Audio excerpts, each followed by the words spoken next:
उदारः सर्व एवैते ज्ञानी त्वात्मैव मे मतम्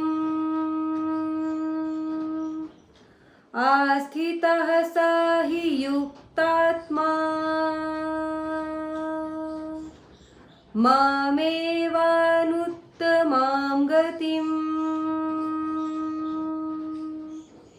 आर्यम आर्यम गुरुदेव, कृपया आप श्रीमद् भगवत गीता के 7वें अध्याय ज्ञान विज्ञान योग के इस 18वें श्लोक का भावार्थ समझाने की कृपा करें।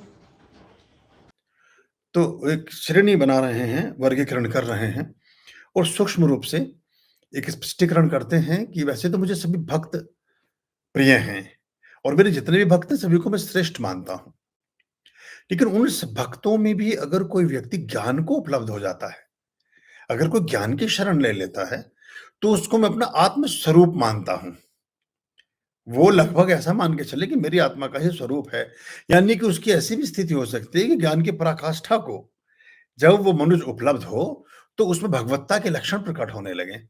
जो कहते हैं कि वो जो समाहित चित्त वाला है वो सर्वोत्तम है और उसकी जो गति है, उस गति का स्वरूप क्योंकि मेरी ओर है, उसका परिश्रय मुझ में ही है, उसका आश्रय मेरे भीतर ही है, वो मेरे लिए ही गंतव्य पर चला है, तो वो मुझे इसलिए सर्वाधिक प्रिय और पसंद है।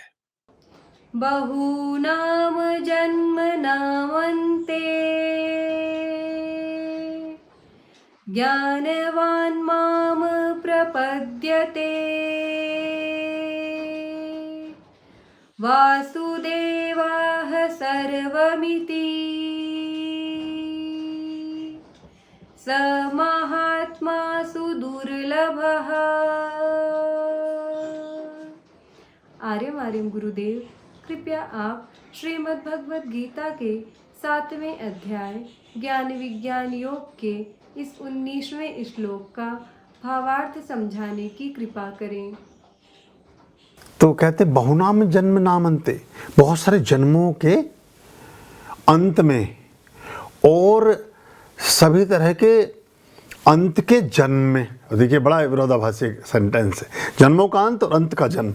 तो कहते हैं कि जो ज्ञानवान पुरुष है वो ही वासुदेव है। उसकी व्याख्या भी कर रहे हैं कि वही, आप ऐसा मानकर चलें कि वही मेरा स्वरूप है, वो वासुदेव ही है। और जो जिसके अंदर इस तरह का भाव विद्यमान है वो व्यक्ति महात्मा की श्रेणी में आता है। फिर जो जन्म और मरण के भेद को समझता है, जो पुनर्जन्म की व्यवस्था को समझता है और अंत की सत्यता को स्वीकार करता है, ऐसा व्यक्ति ज्ञानवान हो जाता है। वो ज्ञानवान ही वासुदेव है और उस भाव में निहित और समर्पित जो व्यक्ति है उसको मैं महात्मा कहता हूँ। और ऐसे मनुष्य का, ऐसी आत्मा का, ऐसे व्यक्ति का मिलना दुर्लभ और दुष्कर है, वो अप्राप्य है। अब देखिए किस किस तरह के प्रतीकों से, किस किस तरह के सरोकारों से, कितने प्रकार के उदाहरणों से और बहुत विविध और नाना प्रकार के प्रसंगों से अपनी बात को परिपुष्ट कर रहे हैं भगवान श्री कृष्ण। सीधे सीधे नहीं कह रहे हैं उस चीज़ को कि भाई तुझे मैंने कह दिया लड़ ले तो मतलब लड़ ले, लड़ाई तो मतलब लड़ाई कर ले, ऐसा नहीं है। उसको उसके चित्त और विवेक के स्तर पर इतना संबोध और इतना सुस्पष्ट और इतना संतुष्ट कर देना चाहते हैं कि फिर जो वो कर्म करे वो उसका होशपूर्वक कर्म हो। फिर जब उस पुरुषार्थ में वो सन्निहित हो तो पुरुषार्थ उसके लिए सौभाग्य का प्रदायक हो।